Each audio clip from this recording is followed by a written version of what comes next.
squeaky surface. So that's how this video is gonna go. No harm, no foul. If you can't take it, I'll see you in the next video. But today I'm just going to file some work grievances, okay? Because I'm at my wit's end. The last few months have been really hard. I do cosmetic tattoo. I've been doing this for, I think I'm in my 8th year. I have been at this location, this one that you're seeing right now, for 7+ years. And then I had my other location for like 4 years. My other location has always been just slow and pointless, so I'm getting rid of it. I'm not going to continue to try to maintain 2 separate locations. They are 2 hours apart, and this one is further away from home. So, but this is where I started, and this is where I've built my business. So this is my bread and butter, and I have no choice but to keep pushing and work here. The other one, it really wasn't much help financially anyways, so it's not a huge loss, but because everything is slow right now, everything is a huge loss. Like I said, I've been doing this for 7+ years. I know when typically the slow seasons are, and usually spring is really good. This spring stinks. And usually spring is what gets you through the summer, because summer is not typically when people are getting their cosmetic tattoo, because they do not want to take time to heal. They do not want to take time out of the sun and out of the pool. You pretty much got to stay out of the sun and the pool for like a week and a half. And when it's over, it doesn't feel like it was much. But when you're in it, when you're in the thick of it, it does feel like a pain in the butt. And people are like, oh, I need to schedule it at a time where I can take a week and a half off work. No, you don't get to take a week and a half off work for a tattoo. I mean, if you got it like that, cool, but you just get your tattoo and then you tell people, just don't look at me while I'm healing, or this is what I had done, it'll be over. I know I'm scabby right now, just don't look at me. But anyways, so all that is one thing, just general slowness. My retention has gotten better over the years, so people need less touch-ups. I used to see people, at about 12 months to touch up their brows, and maybe, a year and a half or 2 years on their lips or their eyeliner, but now they can go longer. And they also want to go longer because what I'm hearing from my clients time and time again is that they don't have the money. So they're trying to push out, whereas I might have used to see them at 1.5 years. They're like, I'm trying to make it to 2 years before I get it refreshed, or I'm trying to make it to 3, whatever it may be. They're trying to push out their appointment times to save money. Understandable, I get it. So in this business, you have to be pulling in new clients. When you only see clients every year, 2 years, 3 years, that's not going to sustain your schedule every month. So you have to constantly be getting new clients, and it is dang near impossible. Well, granted, I haven't put any money into advertising in a billion years, so that's one thing, but I don't want to. There's no guarantee. And certain platforms that you advertise on, such as Facebook, all you get is tire kickers. So it's better to promote your page than it is to promote a service, so to promote your business page. And then because it takes an average person like 7 times to see something before they even consider it, it is better just to get them to your page, and then they follow it for, I would say some of them follow me and ask a few questions over the course of a few years before they book. So it's rough. It's a rough business, and other people in these salon suites don't totally get it because they do hair or nails, and if you do hair or nails, you have your general base clients in a salon suite or chair rental setting, not in like a cost cutters where there's people coming in randomly, but in this kind of a setting, you have your base group of clients, and you pretty much see them, and then some come and some go, but you have your base that you see every 8 weeks, or you see every men every 3 weeks or 2 weeks, or nail people every 2 weeks or 3 weeks, so you just have the return all the time, and they're pretty much booking before they leave. But for me, that's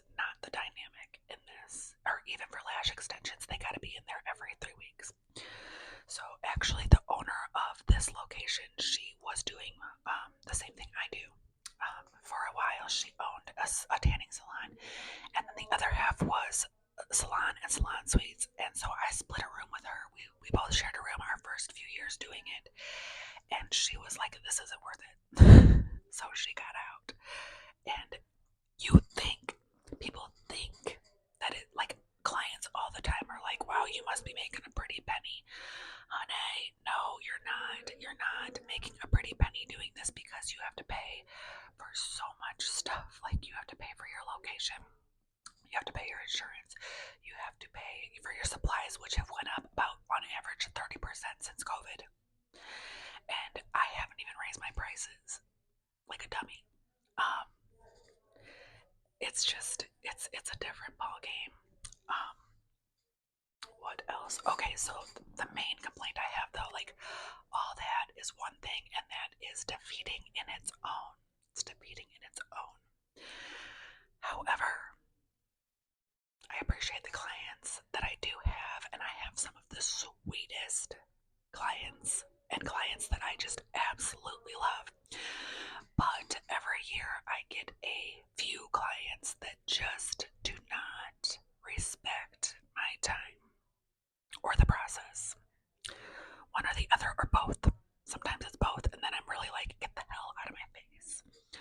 So let's just go with one example that happened a few months ago that kind of just set off my attitude. So, I drive out to this location, and I have 2 days to work at this location. And my prices are at like the average to lower end of my services. Like, basically everybody I learned with, their prices are higher. They've been comfortable raising their prices because they either work in the city or they work in like Naperville. They work in like a better, like a higher, income area. And I've just sat with mine this whole time, which would be fine if I was busy. But I did actually, to back it up a second, I did do like sneak booking. Like, I looked at people's booking websites to see, and everybody seems to be pretty slow right now, which is, I mean, it's validating. It's validating, but it's not helpful. It's really not helpful.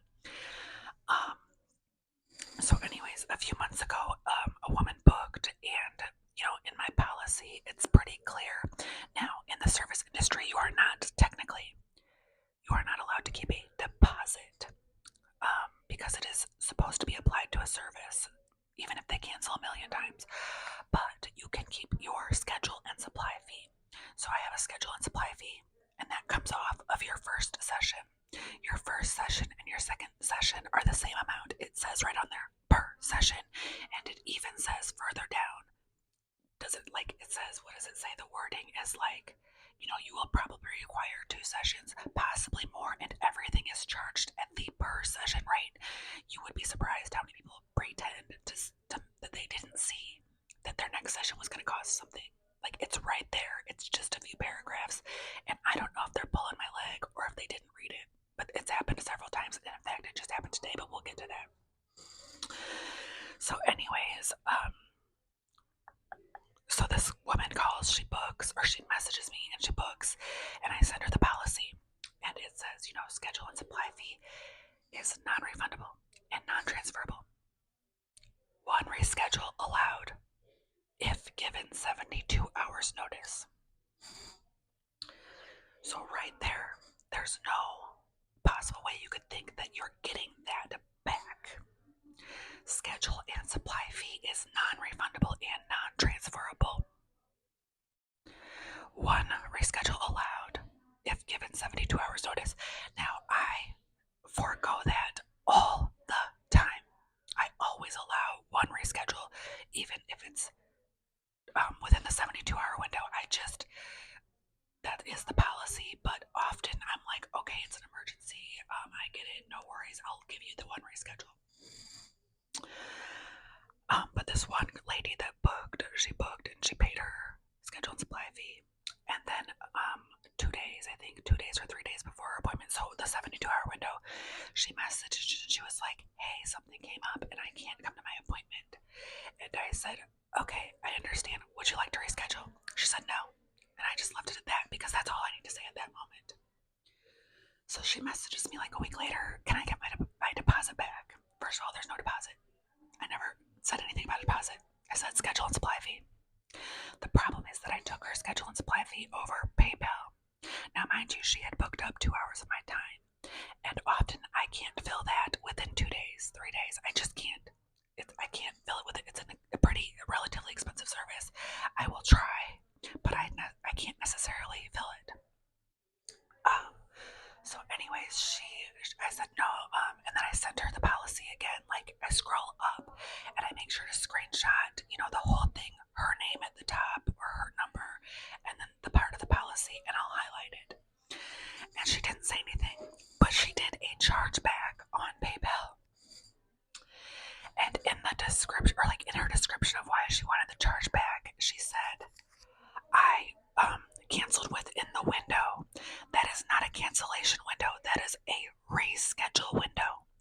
cosmetic tattoo artist.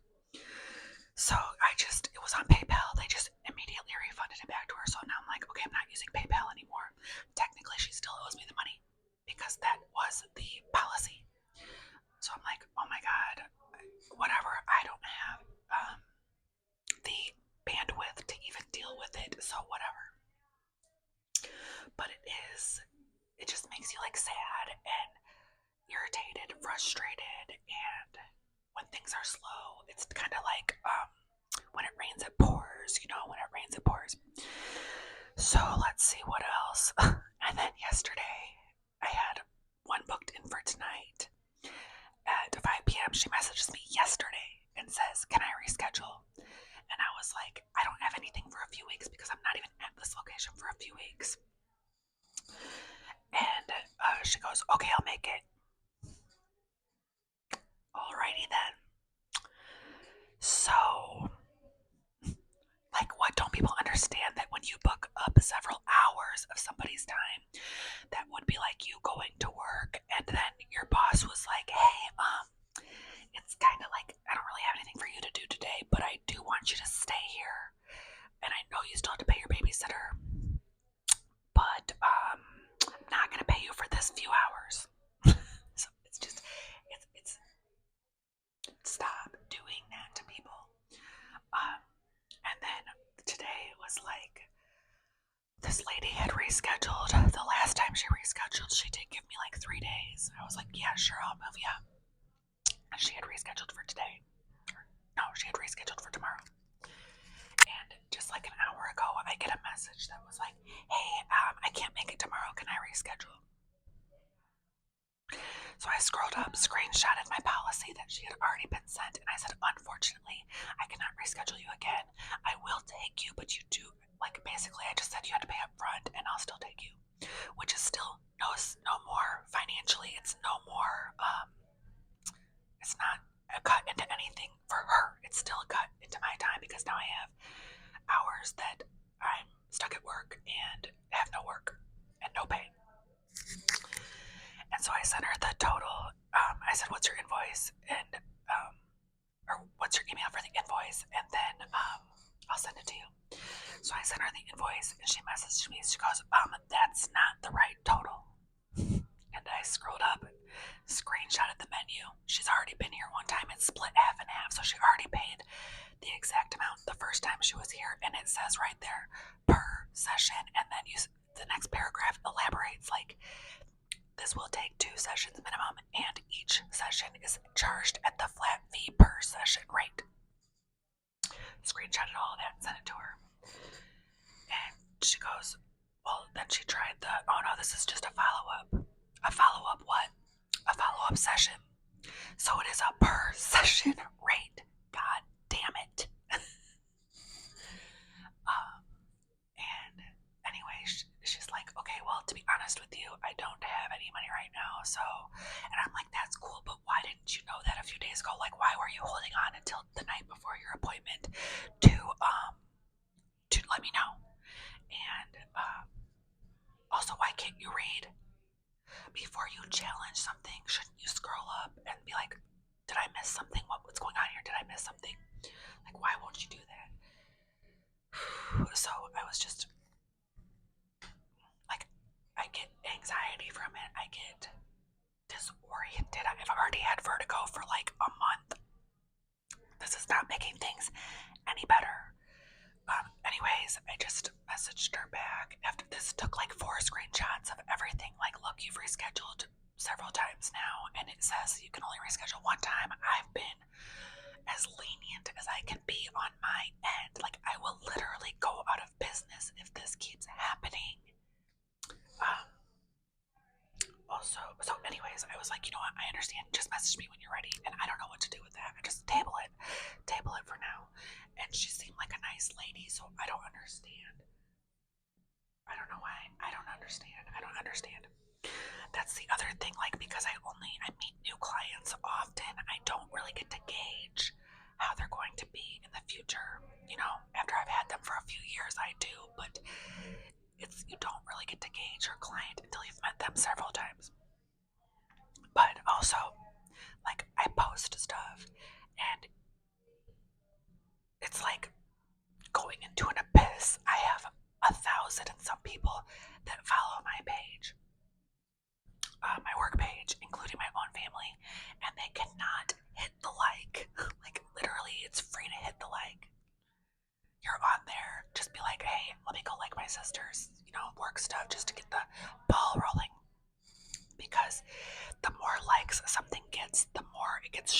people, and the algorithm, same thing as YouTube, blah blah blah.